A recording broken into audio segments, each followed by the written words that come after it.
Dans cette vidéo, je vais vous parler de 4 tomes de séries, dont 2 fins de série, mais alors des séries qui n'ont rien à voir les unes avec les autres.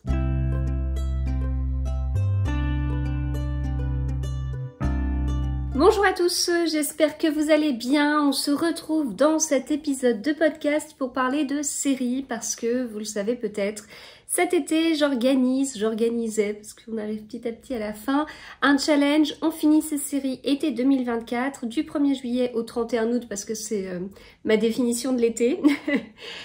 Et du coup, j'ai pas mal avancé de séries. Je n'ai pas lu que ça parce que cet été, j'ai aussi lu des livres de la rentrée littéraire et j'ai lu aussi d'autres livres. Il y a comme ça, dans l'année, j'ai reçu des livres, j'ai acheté des livres et je me suis dit, bah tiens, ça, ce sont des livres que j'aimerais bien lire cet été et donc, bah voilà, je les ai aussi lus. Ce qui fait que j'ai pas lu que des tomes de séries, je n'ai pas fait que finir des séries, j'en ai aussi commencé. J'en ai commencé que j'ai terminé et d'ailleurs, je vous parle d'un tome 3 que j'ai lu entièrement sur le mois de juillet, mais il y a aussi une autre série que j'ai lu entièrement sur le mois d'août. Voilà, donc il y a un petit peu de tout. Donc, je vais vous parler de choses très différentes. On aura un Cozy Mystery, c'est le tome 6 d'été meurtrier d'Oxford. Ça y est, je suis à fond dans cette série. Donc là, je vous présente le tome 6 depuis j'ai lu les 7-8, j'ai acheté le 9, donc voilà. Je vous parlerai de Nous les Magnifiques, qui est la fin de cette trilogie de Julie Delestrange.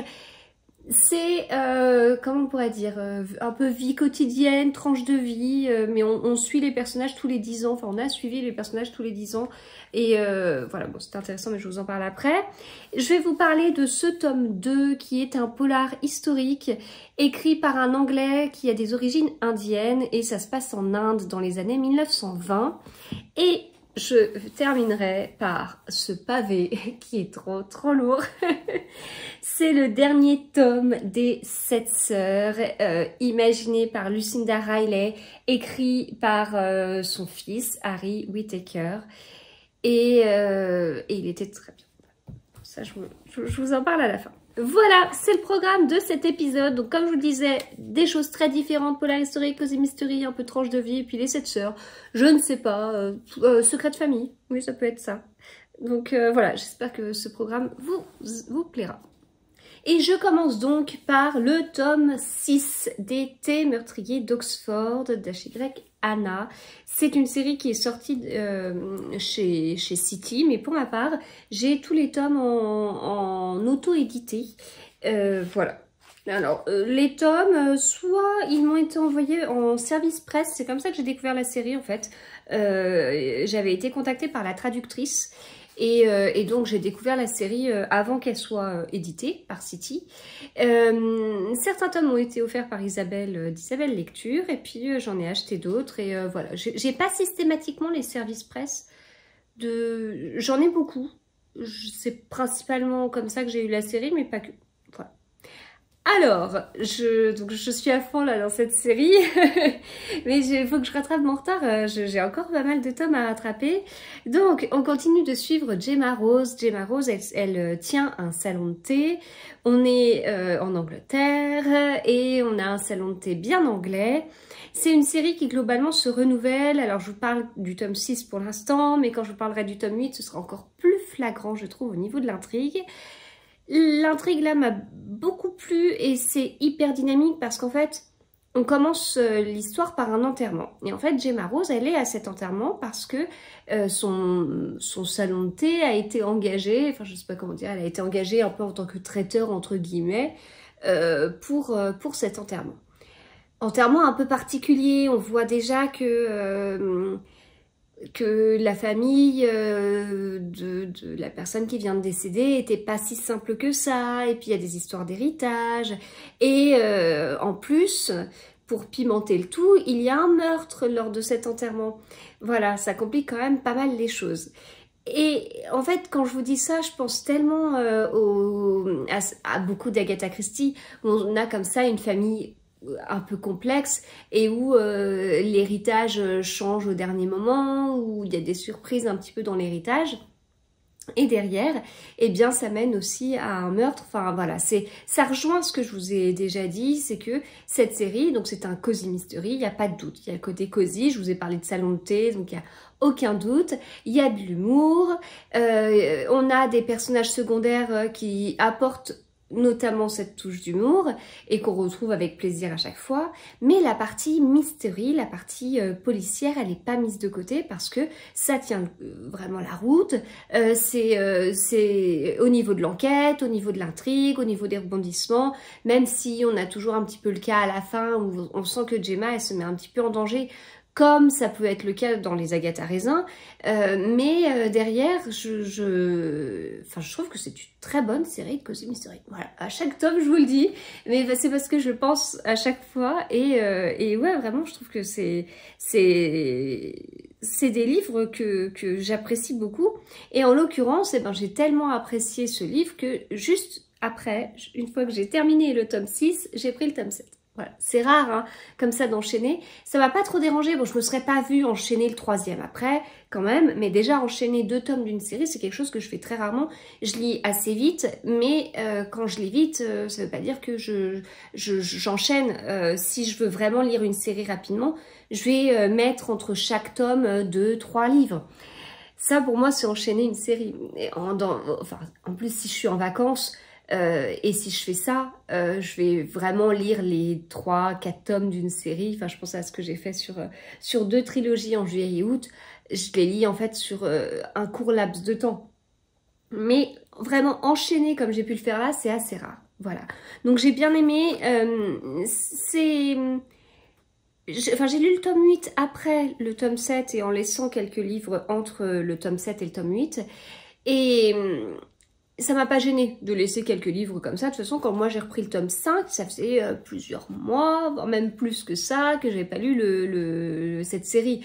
Et ça m'a pas trop gêné. Mais en fait, en enchaînant les tomes, comme je l'ai fait avec les 6 et 7, je me suis vraiment rendu compte qu'il y avait des détails qui étaient rappelés dans le 7, vraiment. Et quand je les ai lus comme ça, j'avais une impression de continuité, comme si j'étais sur un énorme livre qui avait été coupé à différents endroits et proposé, mais j'ai pas cette impression de j'ai pas l'impression qu'il s'écoule tant de temps que ça entre chaque tome. Et puis il y a vraiment des petits détails, je vous dis, qui sont rappelés et vraiment qui en fait, enfin c'est pas que c'est rappelé, il y a des petits détails qui sont indiqués dans le tome 7 et en fait ces petits détails, pour les comprendre, enfin pour mieux les savourer, il faut avoir lu le tome précédent avant. Mais ça n'empêche pas de les comprendre. Voilà. Je sais pas si vous voyez la subtilité. Voilà. Bon, en tout cas, c'est une série que j'aime bien. Et donc, je reviendrai bientôt pour vous parler du tome 7. Ici, c'était le tome 6, Les Entremets Tueurs. Je continue avec cette trilogie de Julie Delestrange qui attendait depuis tellement longtemps dans ma palle. J'avais reçu ce livre en service presse. Et je l'avais pas lu tout de suite, je m'étais rendu compte que c'était un tome 3. Du coup, j'avais acheté les 2 premiers et je les ai pas lus. Mais ça date il y a 2-3 ans au moins. Ça fait partie des plus vieux livres qui étaient dans ma palle. Et puis là, cet été, j'avais vraiment envie de les lire, notamment alors déjà, ça me démangeait un petit peu l'été dernier, parce que je m'étais trouvée à tomber sur des avis lecture de cette série et des différents tomes, et qui étaient vraiment positifs et tout. Et les tomes de cette série s'appellent, le premier c'est Hier encore c'était l'été, et le second c'est Danser encore. Et Hier encore c'était l'été, bah, j'avais envie de le lire l'été.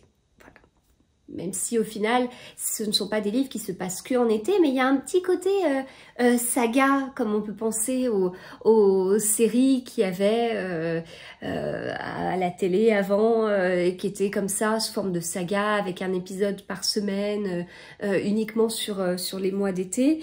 Et donc là, ça me faisait un petit peu penser à ça. C'est des livres qui se lisent assez vite, et en fait... dans le premier tome, on va suivre des personnages quand ils ont une vingtaine d'années, dans le deuxième tome quand ils ont une trentaine d'années, et là, quand ils ont une quarantaine d'années. Je crois que c'est ça. C'est chouette parce qu'on les voit évoluer. Et en fait, la psychologie des personnages, elle est vraiment bien travaillée, ce qui nous permet de les comprendre, alors que c'est pas forcément des personnages que je côtoierais, ou enfin oui, ou qui ressemblent à des personnages de mon entourage. Enfin, et donc le fait que cette psychologie des personnages soit très travaillée, ça m'aide en fait à comprendre le personnage, à entrer dans sa tête en fait, et à me dire ah oui, d'accord. Donc en fait, comme il a ces valeurs-là, ces réactions-là, ce passé-là, je comprends qu'ils réagissent de cette façon-là, même si c'est à l'opposé de ma façon de réagir.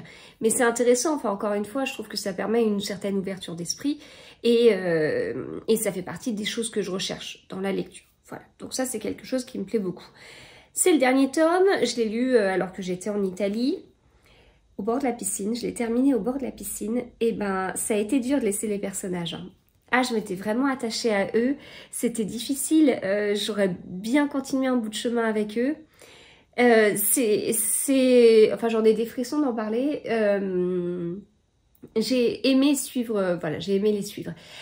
Je peux pas vous dire qu'il y a quelque chose d'exceptionnel, on n'est pas sur une histoire incroyable, on n'est pas sur des retournements de situation de folie, il y a des fois un peu de suspense, il y a des petites choses où je me suis fait avoir, mais l'objectif est pas là en fait, l'objectif c'est de suivre des gens qui évoluent et de voir justement leurs réactions, etc. Et de les voir faire des choix, et ça permet aussi de se questionner sur ses propres choix, je trouve. L'écriture, elle est fluide, c'est très agréable à lire, c'est très bien pour l'été, même si ça se passe pas l'été. Comme je vous le dis, il y a ce côté où on va retrouver des personnages de tome en tome, et voilà. Moi, j'ai passé vraiment un très bon moment, et je ne peux que vous conseiller cette trilogie qui est très fraîche, très agréable. Les livres sont assez courts, hein. Là en l'occurrence, le tome 3, il fait 355 pages, c'est beaucoup pour cette série, mais c'est écrit plutôt gros, hein. Et c'est aéré, donc ça se dévore. Je continue avec Abir Mukherjee. C'est le tome 2 de cette série qui s'appelle Une enquête du capitaine Sam Wyndham.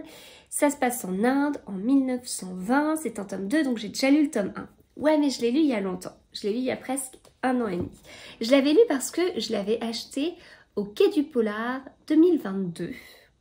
Et l'auteur était à nouveau au Quai du Polar 2023. Donc avant de le revoir, j'avais envie quand même de découvrir le livre que j'avais acheté l'année d'avant et j'ai dû le lire au mois de février 2023.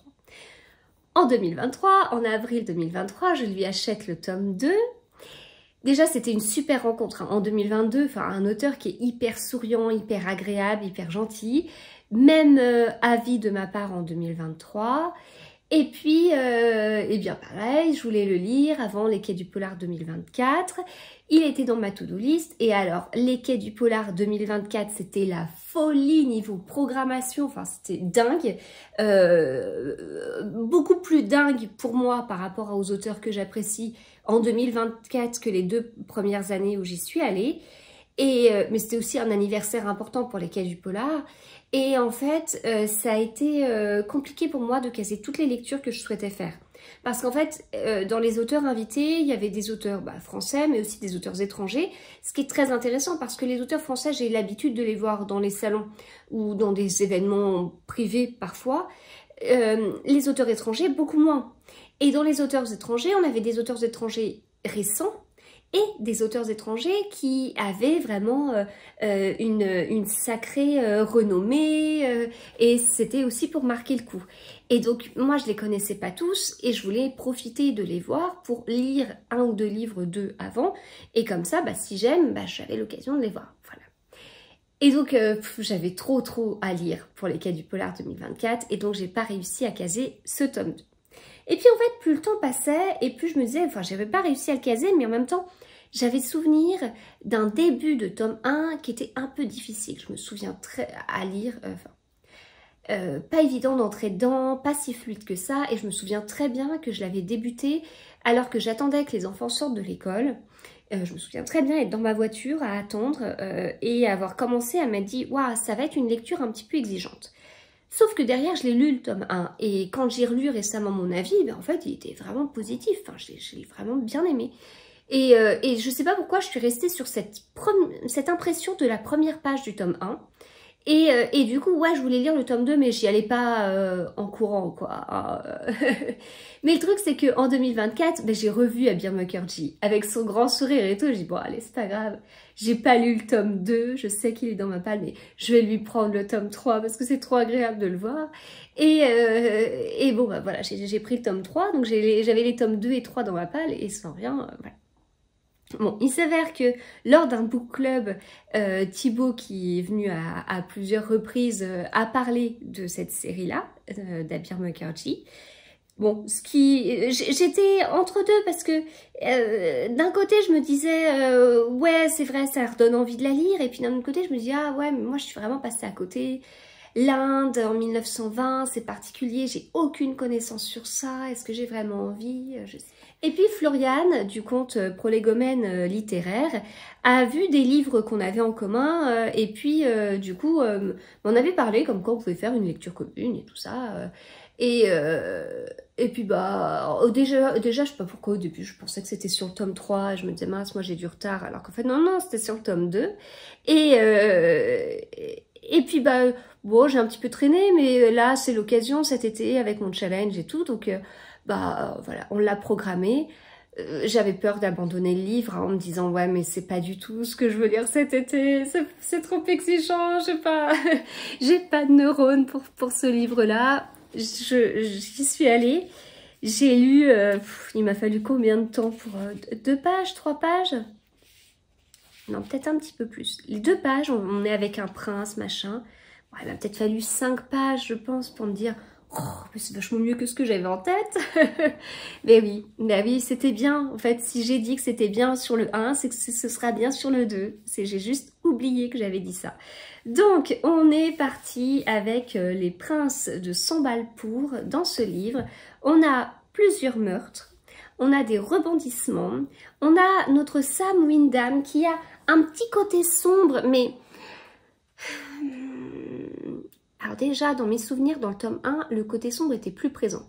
Quand je dis côté sombre, c'est la drogue. Voilà. Mais c'est un côté sombre, là, dans le tome 2, qui m'a pas gênée, parce qu'en fait, on arrive à le comprendre aussi. Enfin, il y a un contexte. Donc, qui n'est pas tant rappelé que ça dans le tome 2, mais je me souvenais du tome 1. Bon, voilà. Il y a un côté sombre. Il a un côté sombre, voilà. Il a un petit côté avec de l'humour, à savoir, un contexte particulier, 1920. Sam Wyndham, il est anglais.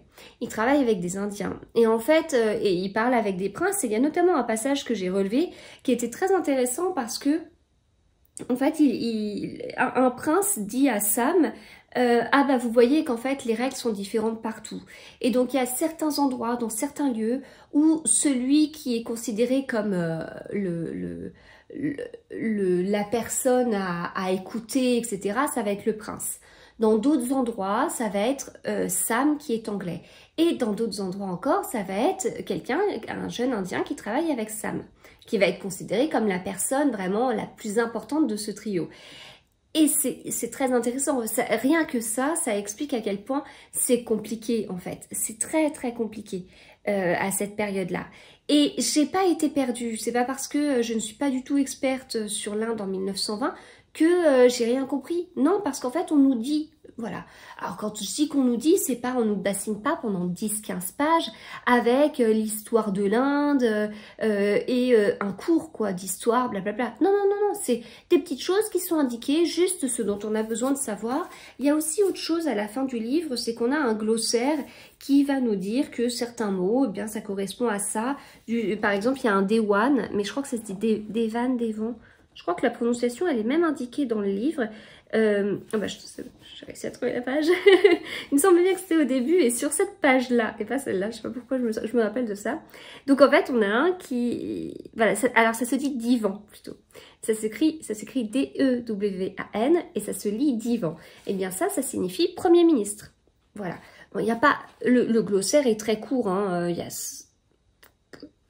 voilà, cette page-là, et puis le dos.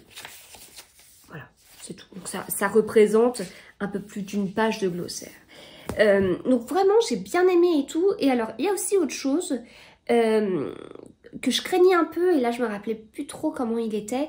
J'avais peur que Sam Wyndham soit un peu du style du héros de Philip Kerr. Et là c'est mis que justement Abir Mukherjee était un héritier de Philip Kerr et de Ian Rankin. Je n'ai jamais lu de livre de cet auteur-là, mais Philip Kerr, oui, avec la trilogie berlinoise. Je ne me rappelle plus le nom de son personnage, mais qui est très... qui est un peu pessimiste, qui a un humour un peu noir, un peu sombre, et assez pessimiste. Et pour lire un livre comme ça, pour moi, il ne faut pas que ce soit l'été. Parce qu'en fait, c'est quelque chose qui peut vous plomber le moral, d'avoir quelqu'un qui est un peu désabusé et qui est très objectif sur les situations, et du coup, qu'on n'attend plus rien. Et dans ma tête, Sam Wyndham était un peu comme ça, et au début du livre, j'avais peur qu'on tourne un peu de ce style-là, en fait, à se dire tout le temps que ok, bah, d'accord, c'est la condition de l'anglais, ok, c'est à cause du fait que son collègue soit indien, et que gna, que c'est à cause de ci, à cause de ça, gna, et que du coup, et qu'il savait très bien, enfin, à force de bien connaître le système, qu'il en soit dégoûté, et que du coup, que l'humour ne soit que ça, en fait, que l'humour, ah bah on se doute bien que c'est pas un truc d'anglais, ça, ou on se doute bien qu'avec tous les problèmes qu'il y a, ça se passerait jamais, ou alors ça m'étonnerait, enfin, genre des petites phrases pessimistes qui... Et bon, en temps normal, ça me gêne pas trop, mais là, cet été, j'avais pas envie, voilà.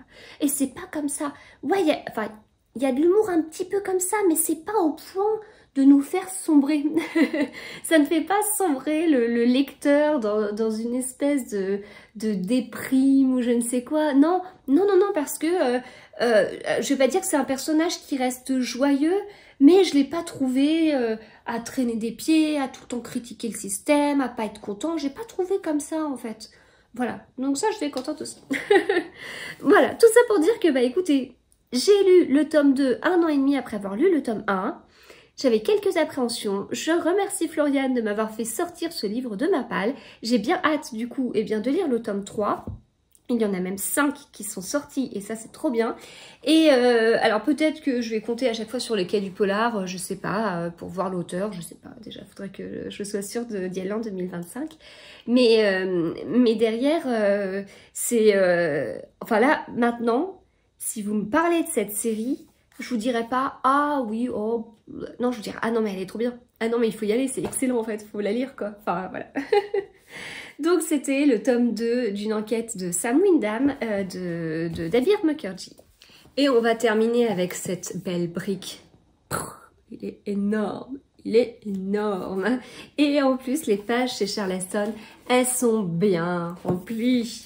Et donc ce livre, mais je crois qu'il fait plus de pages au livre de poche, hein, parce que depuis il est sorti chez Livre de Poche. Moi je l'ai acheté le 14 septembre 2023 ce livre. Et donc il fait chez Charleston 765 pages. C'est donc un livre qui a été écrit par Harry Whittaker, car Lucinda Riley est décédée d'un cancer. Elle a écrit Les 7 sœurs, elle a écrit les 7 premiers tomes et en fait elle avait imaginé ce qui se passerait dans le tome 8. Et donc, elle avait déjà écrit les grandes lignes. Et donc, Harry Whittaker a écrit cette fin de série. Il l'explique, en fait. Quand vous commencez le livre, vous avez un avant-propos. Et il explique tout ça. Et même à la fin, il y a des remerciements et il revient sur 2-3 choses. Donc, c'est vraiment très clair sur qui a écrit, pourquoi. Enfin, voilà. Moi, j'avais quand même une appréhension. J'imagine qu'il y a beaucoup de lecteurs aussi. Bon, enfin, il y a plusieurs appréhensions possibles. Moi, cette série, je l'ai lue sur pas mal d'années. Je sais plus. Je l'ai commencé fin 2021, je crois. J'étais pas la première à découvrir cette série. Loin de là. Il y avait déjà beaucoup de tomes qui étaient sortis. J'ai pas été très... comment dire, très rigoureuse. Enfin, j'ai lu le tome précédent il y a 1 an. Donc, j'ai les 6 premiers tomes, je les ai lus moitié audio, moitié papier. Voilà, globalement, c'était comme ça. Mon tome préféré, c'est le tome 2. Ma sœur préférée, c'est Ali, pour plein de raisons. Mais j'ai apprécié chaque tome, en fait, dans chaque tome, dans les 6 premiers tomes, on a une construction qui est assez identique. C'est-à-dire qu'on a une double temporalité, on a chaque sœur qui, enfin, si je reprends l'histoire, on a Passault qui a adopté 6 filles et ils vivent en Suisse. Et Passault décède et il a laissé des petits indices à chacune de ses filles pour qu'elles puissent découvrir ses origines. Et donc nous, quand on les suit, eh bien on va découvrir, grâce à une double temporalité, une personne dans leurs ancêtres. On va découvrir un pays et elles viennent vraiment des 4 coins du monde. Enfin, c'est très très riche par rapport à ça. Et on va découvrir en plus une passion, comme la musique par exemple. Voilà, et c'est souvent ça en fait. Ça va être une certaine temporalité, une certaine période historique, un pays et une passion. Et donc, eh bien, on suit la sœur qui cherche des informations sur son passé et qui petit à petit arrive aux descendants de l'ancêtre que nous on suit dans la double temporalité. Donc ça, ce sont les 6 premiers tomes. Le 7e tome, c'est la sœur disparue, parce que ça s'appelle les 7 sœurs. Et là, je vous ai parlé que de 6 sœurs. Donc celui-ci, il est un petit peu différent. Parce que la sœur disparue, bah, j'ai envie de vous dire, il faut la retrouver, la sœur qui a disparu. Voilà, c'est à peu près l'objectif du tome. Donc un peu différent, oui, double temporalité, oui, quelques points communs, mais c'est vrai que le présent n'est pas Passault qui a laissé des indices à sa fille pour retrouver des informations sur son passé. Voilà, c'est pas ça, c'est autre chose. Et donc, bah, en fait, une fois qu'on arrive à la fin du tome 7, on se dit, ok. Bon, quand j'ai fini le tome 7, je savais qu'il y avait un tome suivant, mais on se pose des questions, en fait. On ne sait pas... Enfin, il y a plein de questions qui restent en suspens, qui restent en attente et tout. Et donc, bah, on lit le dernier tome, et là, ça répond à tout. Et du coup, déjà, j'aimais cette série, mais alors là, c'est encore plus puissant, c'est encore plus riche. C'est incroyable comme dernier tome, il fallait y penser. Ça donne envie d'aller relire toute la série, et je peux vous dire que à chaque fois, c'est des bons tomes. Hein. Donc c'est une envie, enfin si on a envie de relire la série, alors je dis pas que je le ferai non plus, mais c'est que vraiment, il y a des choses vraiment intéressantes, etc. Ça veut pas dire que pour comprendre, il faut avoir tout en tête. Non, mais c'est très bien fait en fait. C'est extrêmement bien pensé. On a une double temporalité, même si le passé prend plus de place sur le présent. Passault est très présent et on va découvrir sa vie. On va le découvrir petit et puis on va remonter jusqu'au bout en fait. Et donc sa vie, comment il en est arrivé là, pourquoi il a adopté, comment tout ce qui a pu se passer dans sa vie. C'est extrêmement prenant, c'est presque un livre d'aventure par certains moments. C'est hyper fort. Et puis en plus, eh bien, il y a plein de petits secrets, des petites choses qui sont mises un petit peu de partout et en même temps on nous en révèle. Enfin, si vous voulez, c'est comme si on commençait le livre avec en nous titillant sur 3-4 secrets. On se dit, ah, tiens, ça va se passer quoi? En fait, sur ces 3-4 secrets, il y en a 2 qui nous sont dévoilés, puis hop, on dit, tiens, il y a 2 autres secrets. En fait, on nous tient tout le temps en haleine comme ça, mais on n'est pas frustré parce qu'il y a des révélations régulières aussi. Donc ça, c'est hyper intéressant. Puis à un moment donné, j'étais là, non, enfin, à un moment donné, je suis passée à une page et je fais, non, c'est pas possible. Alors, la double temporalité, elle est vraiment dosée différemment hein, par rapport au précédent livre. Au début, le passé prend beaucoup plus de place, puis après, c'est le présent. Mais globalement, comme je vous le disais, il y a plus de passé que de présent dans ce livre. J'ai trouvé captivant, c'est un coup de cœur, c'est incroyable. C'est coup de cœur pour ce livre. Et du coup, coup de cœur pour la série qui est dingue en fait. C'est dingue, c'est incroyable d'avoir écrit un livre comme ça, enfin une série comme ça. C'est intelligent, c'est puissant, c'est enrichissant, enfin on apprend beaucoup. Hein. Enfin moi j'aurais pas pu vous parler de musique dans les pays nordiques en je sais pas quelle année, ou du Brésil, ou de... J'en savais rien du tout. Donc là c'est très intéressant, on apprend beaucoup de choses. Enfin c'est vraiment chapeau de l'avoir fini comme ça. Et donc, bah, dans mes appréhensions, il y avait le fait que ça se finisse voilà, que je sois déçue par la fin. Parce qu'en fait, chaque personne qui chronique ce livre depuis un an, enfin pour moi, la plupart que j'ai vu, il y en a qui ont dit « Oh, je suis déçue », mais la plupart des gens que j'ai vus, dont j'ai vu la chronique, disaient « Ce livre est la fin parfaite ». Alors c'est bien de dire la fin parfaite, mais c'est pas parce que c'est la fin parfaite pour machin et truc que ce sera la fin parfaite pour moi en fait. Donc j'étais pas forcément rassurée par voir ça de partout. Et puis bah est-ce que Harry Whittaker a réussi à écrire et à nous faire croire que c'était sa mère qui écrivait. Alors non pas pour nous... L'objectif c'est pas de nous duper parce qu'il est très franc, il commence en expliquant tout en fait. Il y a bien les deux noms sur la couverture, il n'y a aucun doute. Mais ce qu'il y a c'est que quand moi je lis un livre, quand je suis embarquée dans l'histoire, je suis pas à chaque fois en train de me dire... en fait je ne voulais pas être totalement dans cette histoire et me dire... Ah ouais, mais c'est pas du Lucinda Riley, quoi. Ah ouais, mais sa mère, elle aurait pas fait ça comme ça. J'avais pas envie de me dire ça. Et je pense que ça, c'est aussi une appréhension que beaucoup de lecteurs avaient. Et pour moi, c'était du Lucinda Riley. Enfin, il l'explique un petit peu à la fin. C'est pas évident, hein, c'est une grosse mission qu'il avait. Il fallait pour les fans... terminer la série. On pouvait pas finir comme ça. Ça a été la saga phénomène, 50 millions d'exemplaires vendus. C'est une saga incroyable. C'était pas possible de la laisser sans fin. Mais il fallait bien le finir, tant au niveau de l'intrigue qu'au niveau de l'écriture. Et si on avait 7 tomes, écrits d'une certaine façon, etc., et qu'on arrive au 8e, au final, au feu d'artifice, à ce qui doit clôturer cette saga incroyable, si on arrive sur une écriture qui tient pas la route, qui n'arrive pas à nous embarquer, bah ça aurait... Non, moi j'ai pas... Après, je suis pas une spécialiste de Lucinda Riley, mais bon, j'ai peut-être... c'est peut-être le 11e que je lisais, je pense. Je suis pas à jour dans tout, hein. Elle a quand même beaucoup de one-shot que je vois ici d'ailleurs. La fille italienne, la rose de minuit, la maison de l'orchidée, la jeune fille sur la falaise. Et j'en ai pas un autre par là, non. Ça en tout cas, c'est sûr, ce sont des... Si, le secret d'Helena, voilà. Ça, je les ai et je les lirai. Mais... Donc, je suis pas une spécialiste puisque je suis pas à jour non plus. J'ai lu seulement 10 livres de l'autrice, une dizaine de livres de l'autrice. Mais il y a quand même quelque chose, il y a de la fluidité, il y a la double temporalité, il y a comment on tient le lecteur en haleine sans en faire 3 tonnes. Enfin, il y a plein de trucs en fait. Et il a réussi à tout reproduire, à tout faire. Enfin voilà, c'était parfait. C'est bravo à lui. En plus, ça a dû être très très émouvant et très difficile. Et quelle fin! On ne pouvait pas rêver mieux et maintenant je peux vous le dire, c'est vraiment la fin parfaite pour cette saga. Si vous ne l'avez pas lu, peut-être que je vais vous faire peur.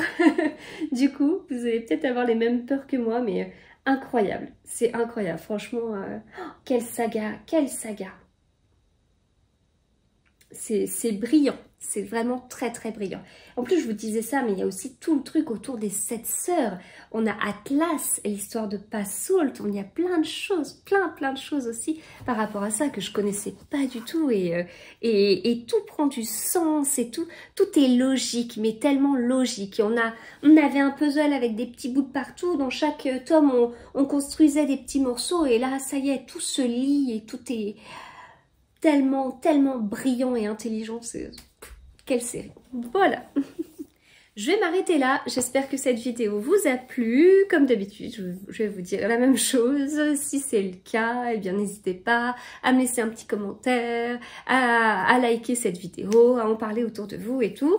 Et puis on se retrouve très vite pour d'autres vidéos. J'avoue qu'en ce moment, je les enregistre un petit peu dans le désordre par rapport à la parution des vidéos sur ma chaîne. Mais va y avoir un épisode spécial avec des enquêteurs, où il y a eu peut-être sur ma chaîne, on continue la rentrée littéraire, enfin voilà, il y a plein de choses, certainement le retour des vlogs lecture aussi, enfin voilà, un programme bien complet qui j'espère continue à vous plaire. On se retrouve très vite et je vous souhaite de super bonnes lectures d'ici la prochaine vidéo. À bientôt!